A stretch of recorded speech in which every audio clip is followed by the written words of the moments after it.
Rasulullah datang ke dunia ini salah satu tujuannya adalah untuk mengangkat derajat wanita. Makanya kenapa wanita ini diangkat derajatnya, kemudian dimuliakan, bahkan sampai ada sabda Nabi yang berbunyi al jannatu tahta liaqdamil ummahat, surga itu berada di bawah telapak kaki ibu. Bahkan saking dimuliakannya derajat seorang perempuan, di dalam Al-Quran tidak ada satu surat pun yang namanya surat laki-laki, tapi di dalam Al-Quran ada surat namanya surat An-Nisa atau An-Nisa.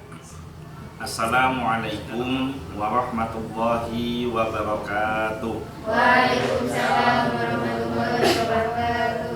Alhamdulillah wassalatu wassalamu ala Rasulillah Sayyidina Muhammad ibni Abdullah wa ala alihi wa sahbihi wa mawalah, amma ba'du. Alhamdulillah, pada malam hari ini kita kembali melanjutkan kajian rutin selama bulan Ramadan, yaitu tafsir Ibnu Katsir. Dan pada malam hari ini kita melanjutkan kajian surat Al-Baqarah ayat yang ke-78.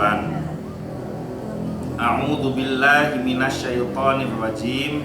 Bismillahirrahmanirrahim. Wa minhum ummiyuna la ya'lamunal kitaba illa amaniya wa inhum illa yadhunnun. Wa minhum, dan di antara mereka, ummiyuna, ada yang buta huruf, la ya'lamunal kitaba, tidak mengetahui Alkitab, atau yang dimaksud adalah kitab Taurat, illa amaniya, melainkan hanya dongengan bohong belaka atau hanya angan-angan mereka, wa inhum illa yadhunnun, dan sebagian dari mereka juga ada yang hanya menduga-duga atau menyangka. Nah, kemarin kita mengkaji tentang makna kata ummiyuna. Nah, pada malam hari ini kita masih melanjutkan kajian tentang ummiyuna, yang mana kemarin kita sampai pada penjelasan bahwa di dalam surat Al-Jumu'ah ayat yang kedua Allah berfirman, huwallazi ba'atsa fil ummiyina rasulam minhum, dialah yang mengutus kepada kaum yang buta huruf seorang rasul di antara mereka. Ibnu Jarir mengatakan bahwa orang-orang Arab menisbatkan orang yang tidak dapat menulis dan membaca kepada ibunya karena disamakan dengan keadaan ibunya yang tidak dapat menulis, tetapi bukan dinisbatkan kepada ayahnya. Jadi Arab pada zaman dahulu itu terjadi perbedaan derajat antara laki-laki dan perempuan, di mana bangsa Arab jahiliyah itu menganggap bahwa laki-laki itu jauh lebih mulia daripada perempuan, sehingga para wanita itu diperlakukan tidak ada bedanya seperti budak, bahkan tidak ada bedanya seperti binatang. Seperti salah satu contohnya, berapa banyak para pemuka kafir Quraisy, tokoh-tokoh yang punya jabatan, punya kedudukan di kaumnya, kemudian istrinya melahirkan bayi perempuan, itu mereka kubur hidup-hidup, karena punya bayi perempuan itu dianggap sebagai aib, sebagai sesuatu yang memalukan bagi keluarganya. Nah, kemudian sudah amat biasa sekali ketika seorang pria memiliki istri, kemudian istrinya itu dijadikan semacam benda hadiah, jadi bisa dibuat untuk dibagikan ke teman-temannya dan lain sebagainya. Dan selain itu, dalam latar belakang pendidikan pun, para wanita, kecuali wanita yang terhormat, rata-rata tidak diberikan pendidikan yang cukup, sehingga kebanyakan bangsa Arab jahiliyah wanitanya itu kebanyakan ummi, buta huruf. Nah, sehingga banyak sekali bangsa Arab, khususnya dari kaum Quraisy, yang ketika mereka lahir mayoritas ibunya itu buta huruf, dan setiap anak selalu dinisbatkan kepada ibunya, bukan kepada bapaknya. Kenapa kalau dinisbatkan pada ibunya? Karena saking bingungnya siapa bapaknya yang sebenarnya. Jadi wanita zaman dahulu itu di Arab itu, mereka itu kadang-kadang, mohon maaf, bisa bergilir melakukan hubungan seksual 10-15 orang, kemudian dia hamil. Nah, maka nanti ketika lahir, untuk menentukan siapa bapaknya diundi. Nah, jatuh undian kepada siapa itulah bapaknya. Ini apa namanya, kekacauan yang terjadi pada zaman dahulu. Makanya kan pantaslah kalau Rasulullah diturunkan di tanah Arab, karena saking ngawurnya, saking kacaunya bangsa Arab pada waktu itu. Makanya disebut jahiliyah. Jahiliyah itu artinya kebodohan. Nah, Rasulullah datang ke dunia ini salah satu tujuannya adalah untuk mengangkat derajat wanita. Makanya kenapa wanita ini diangkat derajatnya, kemudian dimuliakan, bahkan sampai ada sabda Nabi yang berbunyi al-jannatu tahta li aqdamil ummahat. Surga itu berada di bawah telapak kaki ibu. Bahkan saking dimuliakannya derajat seorang perempuan, di dalam Al-Qur'an tidak ada satu surat pun yang namanya surat laki-laki. Tapi di dalam Al-Quran ada surat namanya surat An-Nisa atau An-Nisa. Sudah tambah pinter ya. Nah, dan juga salah satunya yang saat ini kaum-kaum ekstremis, kaum-kaum liberalis, kaum-kaum yang memusuhi Islam, yang radikalis, itu mengatakan bahwa Islam ini tidak menghormati hak dan kehormatan wanita. Kenapa?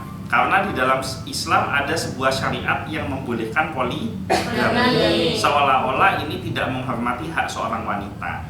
Padahal pada zaman itu, pada zaman Rasulullah, justru poligami ini menjadi satu jalan untuk semakin menghormati dan memuliakan wanita, di mana pada waktu itu wanita ini hanya diperlakukan seperti barang simpanan saja, tidak ada bedanya dengan benda-benda yang lainnya, sehingga seorang pria bisa memiliki istri puluhan bahkan sampai ratusan, dan istri itu tidak diangkat dengan ikatan pernikahan. Pokoknya senang ketemu, tidur bareng, hamil, ditinggal, itu sudah biasa dalam budaya Arab kuno, Arab jahiliyah. Maka syariat Islam menegaskan bahwa wanita ini dijadikan mulia dengan satu syariat yang namanya syariat pernikahan. Kemudian setiap pria dibatasi angan-angannya, karena pria ini diuji angan-angannya dengan wanita yang cantik. Jadi pria itu semua ujiannya itu pasti wanita yang cantik. Tapi kalau wanita ujiannya biasanya lebih ke arah ke harta dan perhiasan dan tahta. Itu bisa dilihat dari cara berpakaiannya. Kalian kalau melayani laki-laki dengan perempuan, kalau masalah pakaian kan lebih ruwet melayani perempuan, toh? Iya. Beli gamis, nyare kodung, sebenarnya ada. Beda dikit aja dia nggak mau beli. Gitu. Ya itu wanita, memang ujiannya di situ. Nah coba kalau pria, kan tak urus atas warna apa, bawah warna apa, kan tak urus. Kalau pria, karena pria itu ujiannya bukan di perhiasan, bukan di harta benda, tapi ujian pria itu ada di wanita. Nah maka untuk membatasi kemauan pria yang tidak ada batasnya ini, kan kalau tidak dibendung kan tidak ada batasnya pria ini kan, maka Islam memberikan syariat poligami, menikahi maksimal 4 wanita. Jadi pada waktu itu justru melindungi hak wanita. Tapi saya tidak mau bahas poligami sekarang. Jadi poligami itu juga ada syariatnya, tidak ngawur, tidak asal langsung punya istri. Dan sampai detik ini saya pribadi pun tidak pernah berani untuk mencoba poligami, karena syariatnya teramat sangat berat dan tidak semua orang bisa menjalankannya. Selanjutnya, telah diriwayat, jadi paham ya bahwa kenapa kok buta huruf itu disebut ummi, karena dinisbatkan kepada ibunya, namanya dinisbatkan kepada, ya ibunya wanita pasti, bukan dinisbatkan kepada ayahnya. Kenapa kok dinisbatkan kepada ibunya? Jadi kalau dulu itu, kalau ini hampir bingung, Faris bin siapa, itu tidak tahu kalau dulu gitu. Maksudnya Faris yang dulu, bukan Faris ini gitu. Ya.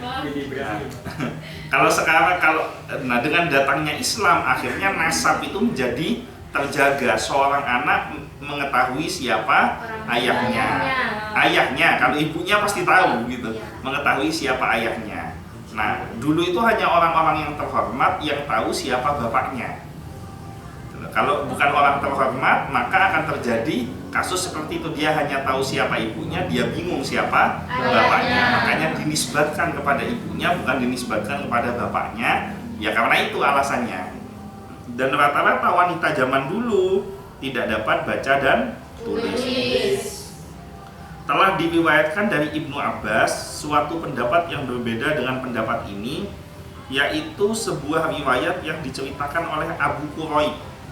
Dia menceritakan, telah menceritakan kepada kami Utsman ibnu Sa'id ibnu Bishr ibnu Imarah dari Abu Rauf, dari Ad-Dahhak, dari Ibnu Abbas sehubungan dengan makna firman-Nya wa minhum ummiyuna, dan di antara mereka ada yang buta huruf, bahwa orang-orang ummi adalah suatu kaum yang tidak percaya kepada Rasul yang diutus oleh Allah, tidak pula kepada kitab yang telah diturunkan oleh Allah.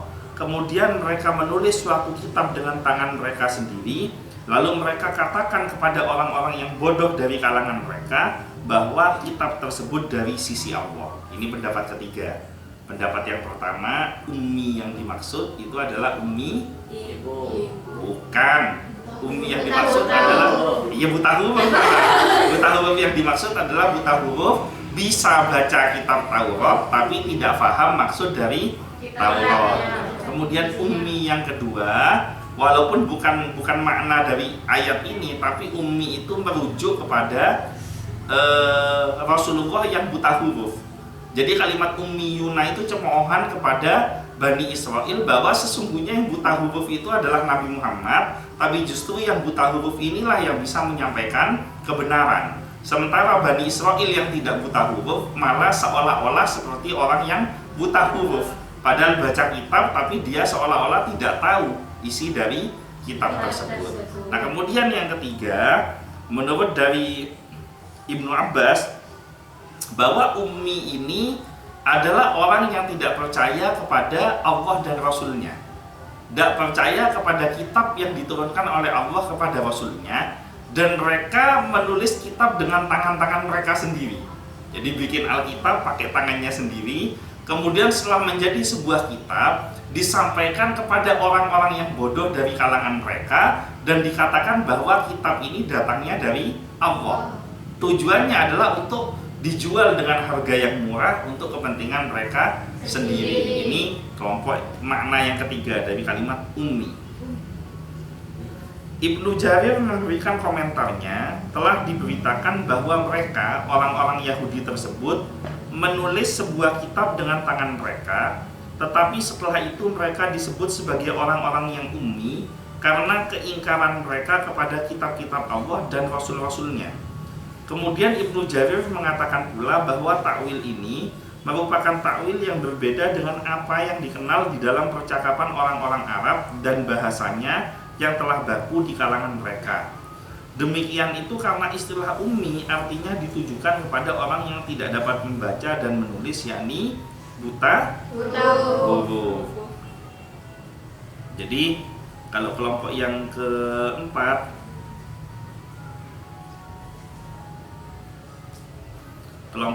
menurut Ibnu Jarir, bahwa yang dikatakan ummi itu adalah orang-orang Yahudi ini menulis kitab dengan tangan mereka. Jadi bukan ngarang kitab, kitabnya ditulis dengan tangan mereka. Kemudian setelah ditulis dengan tangan mereka, mereka ingkar dengan isi kitab tersebut. Jadi mereka mengingkari isi kitab-kitab Allah tersebut yang ditulis sendiri dengan tangannya. Maka mereka ini termasuk dalam kelompok orang yang ummi, bukan ummi secara istilah, bukan ummi secara bahasa. Kalau ummi secara bahasa artinya buta huruf, tapi ummi di sini yang dimaksud adalah secara istilah. Secara dohirnya mereka bisa baca dan tulis, tapi pada hakikatnya mereka tidak mengerti dengan apa yang mereka tulis. Jadi sudah bukan dibaca lagi, tapi ditulis. Menurut kesohihan sanad riwayat ini dari Ibnu Abbas masih perlu dipertimbangkan. Nah, ini istimewanya kitab tafsir Ibnu Katsir, di mana setiap pendapat itu selalu ada sanadnya.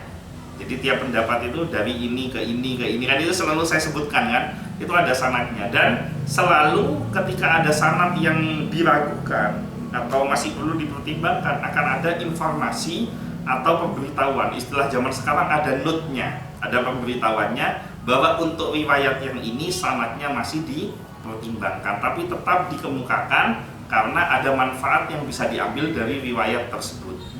Kita lanjutkan.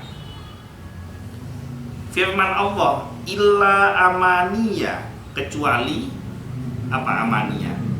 Angan-angan atau dongengan bohong belaka. Menurut Ibnu Abu Talha dari Ibnu Abbas disebutkan bahwa makna yang dimaksud ialah omongan-omongan belaka. Jadi omongan-omongan kusir. Tahu enggak omongan-omongan kusir? Omongan-omongan yang tidak ada nilainya. Jadi seseorang itu terlihat kualitasnya itu dilihat dari apa yang biasa dia ucapkan. Jadi orang yang mulia biasanya ucapan-ucapannya adalah ucapan yang membawa manfaat. Tapi orang-orang yang hina, ucapan-ucapannya biasanya ucapan-ucapan yang justru mempermalukan dirinya sendiri. Jadi orang misalkan kalau suka ngomong kotor, suka ngomong kasar, itu dia itu pada hakikatnya hanya menghinakan dirinya sendiri. Karena akan menampakkan kualitas yang sebenarnya. Coba kamu bayangkan ada seorang sosok yang kamu hormati, kamu muliakan, mungkin itu guru kamu, mungkin kiai kamu, kemudian dia mesuk misalkan. Dia mengeluarkan kata-kata yang tidak pantas. Maka secara otomatis yang awalnya kamu hormat, pasti hati ini jadi goyang.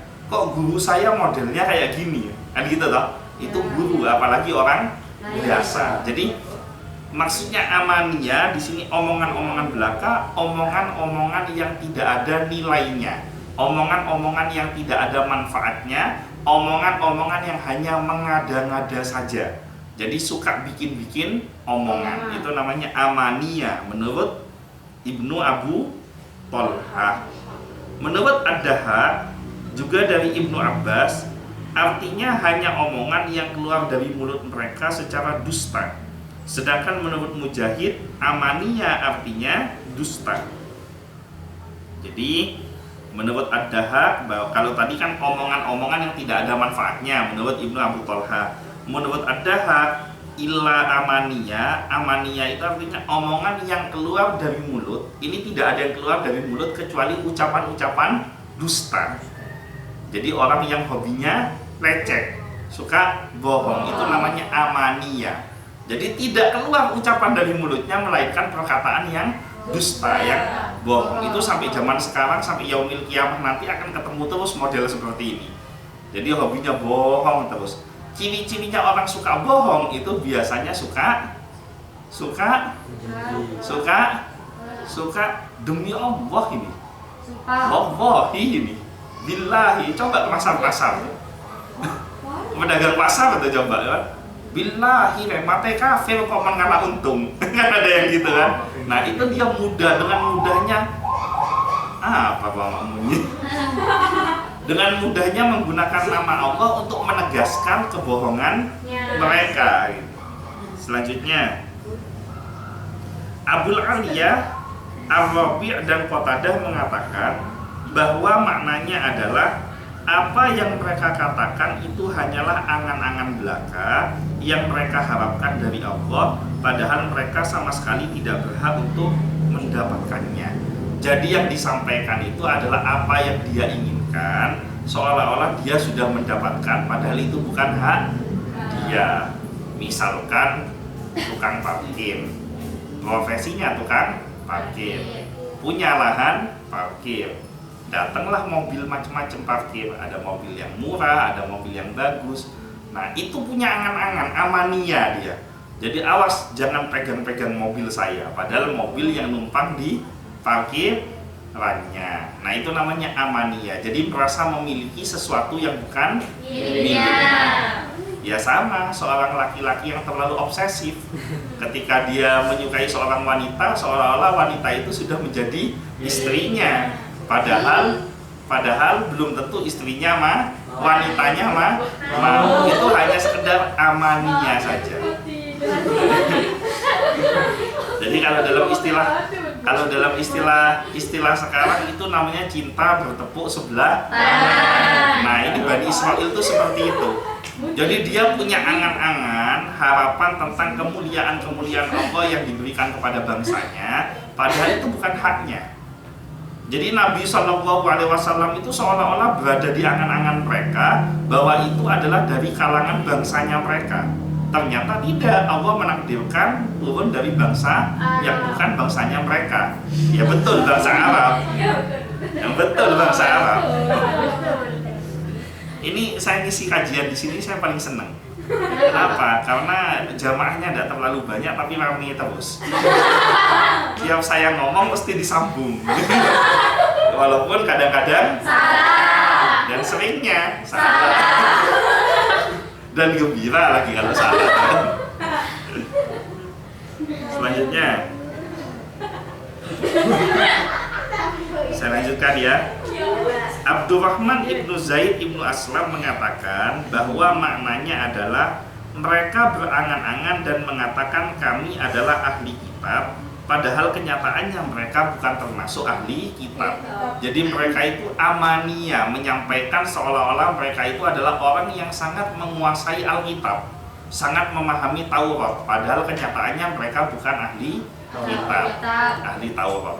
Zaman sekarang pun ada kelompok-kelompok amania ini, seolah-olah sangat memahami Al-Quran, seolah-olah sangat memahami As-Sunnah, sangat memahami tentang ilmu agama Islam, padahal sebenarnya dia tidak paham. Akhirnya keluarlah ucapan-ucapan yang menyesatkan, yang membodohkan masyarakat awam. Contohnya baru tadi ini saya dengar nih tadi saya itu tadi Mbak Sulis ngomong, saya itu muntah tak tahan, tidak sampai keluar. Kenapa? Kalau saya muntah nanti puasa saya batal. Saya bilang itu kalau secara fikih tidak ada dalilnya orang muntah puasanya batal. Karena yang membatalkan adalah yang dari luar masuk ke dalam, bukan yang dari dalam ke luar. Nah kalau muntah itu batal, berarti orang yang pipis dan buang air besar juga batal. Nah, kan dia tahu karena dari dalam ke luar. Nah kayak rokok itu kan kenapa kok membatalkan puasa? Karena dari luar masuk ke dalam, walaupun dikeluarkan lagi gitu. Jadi ini contoh banyak orang-orang yang tidak memahami agama, kemudian ngaku-ngaku dia ahli agama, mengeluarkan fatwa seenak hatinya, sesuai dengan angan-angannya saja, bukan berdasarkan Alkitab, bukan berdasarkan tuntunan syariat agama Islam. Dan itu sudah ada sejak zaman dahulu kala. Bani Israel pun juga seperti itu, seolah-olah mereka ahli kitab padahal bukan. Menurut Ibnu Jarir, pendapat yang lebih mirip kepada kebenaran ialah apa yang telah dikemukakan oleh Ad-Dahhak dari Ibnu Abbas. Apa itu? Masih ingat nggak? Pendapat apa yang mendekati kebenaran? Yang mana? Amania yang mana? Tadi kan katanya kan ada yang omongan tidak ada nilainya, tidak ada yang keluar dari mulutnya kecuali dusta, ada yang ngaku-ngaku sebagai ahli kitab. Nah yang mana yang mendekati kebenaran? Dusta. Tidak ada yang keluar dari mulutnya kecuali dusta. Itulah illa amania. Itu pendapat yang paling mendekati kebenaran menurut Ibnu Jarir. Yaitu kenapa yang saya katakan tadi harus berdasarkan data yang jelas, tidak boleh menurut saya, harus benar-benar jelas dari siapa.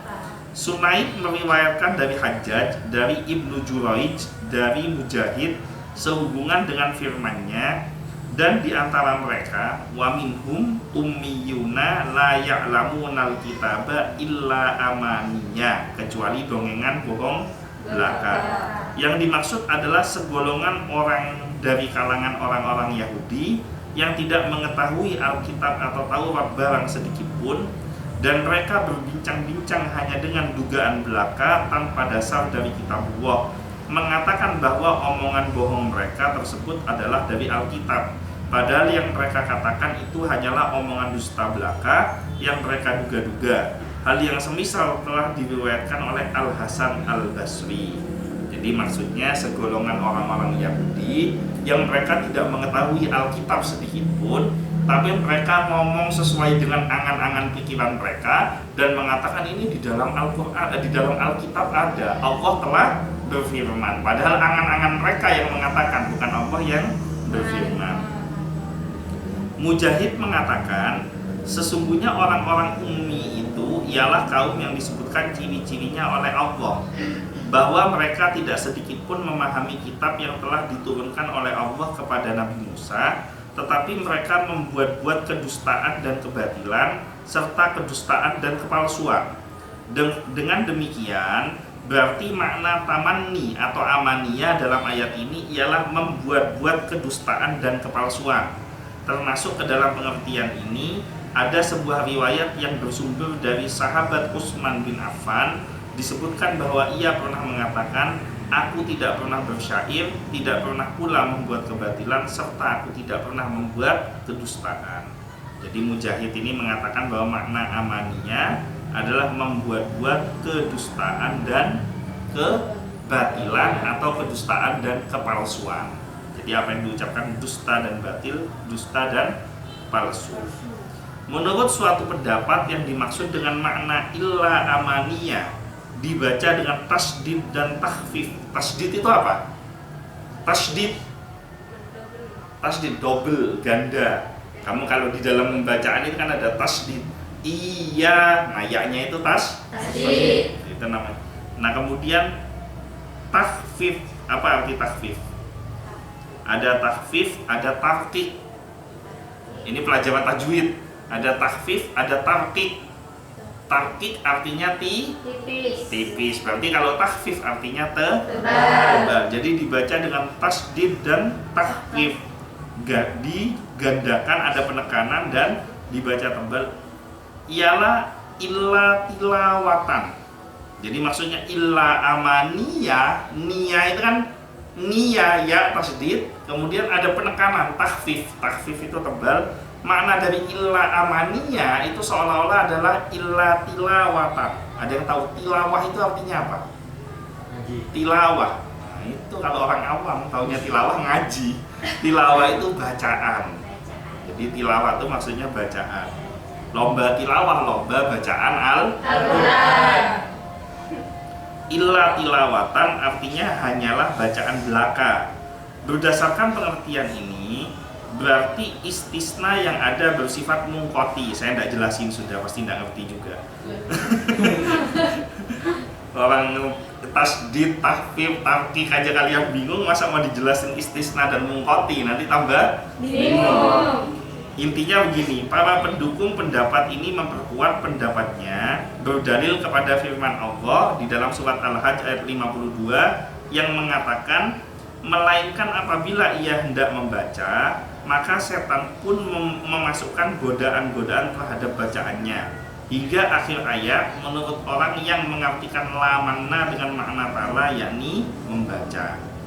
Saya lanjutkan.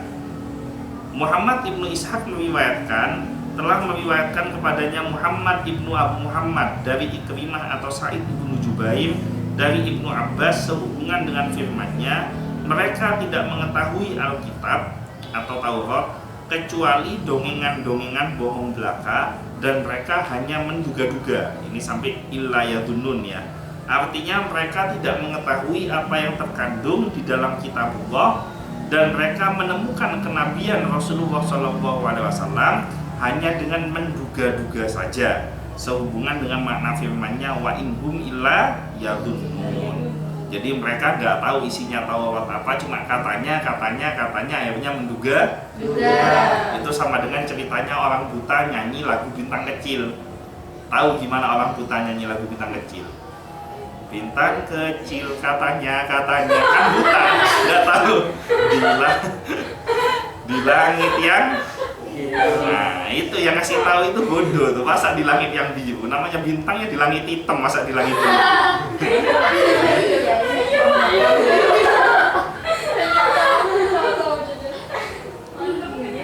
Qatadah Abul Aliyah dan Arabi mengatakan bahwa mereka menyangka terhadap Allah dengan sangkaan yang tidak benar. Jadi bahkan bukan hanya menyangka, menduga-duga tentang Allah, tapi tentang Rasulullah, tapi mereka juga menduga-duga tentang Allah dengan dugaan yang tidak benar. Akhirnya muncullah dugaan bahwa seolah-olah Nabi Allah itu memiliki anak, Allah memiliki istri, Allah memiliki keturunan, Allah punya perwujudan. Akhirnya dibikinlah patung ini, berhala ini, model ini. Kenapa? Sebagai perwujudan dari Allah, karena mereka yadunnun, menduga-duga tentang Allah. Mereka tidak mau mengenali Allah dengan ilmu agama. Harusnya mengenal Allah itu dengan ilmu agama yang benar, tapi mereka mengenal Allah dengan sesuai dugaan-dugaan mereka. Akhirnya terbentuklah berbagai macam wajahnya Allah sesuai versinya mereka. Mungkin itu saja yang bisa saya sampaikan. Insya Allah besok kita akan lanjutkan surat Al-Baqarah ayat yang ke-79. Mudah-mudahan semuanya sehat, selamat, panjang umur, selamat di dunia maupun di akhirat, mendapatkan syafaat dari Nabi Muhammad SAW. Al-Fatihah. Iya karena bahwa iya karena nasta'in.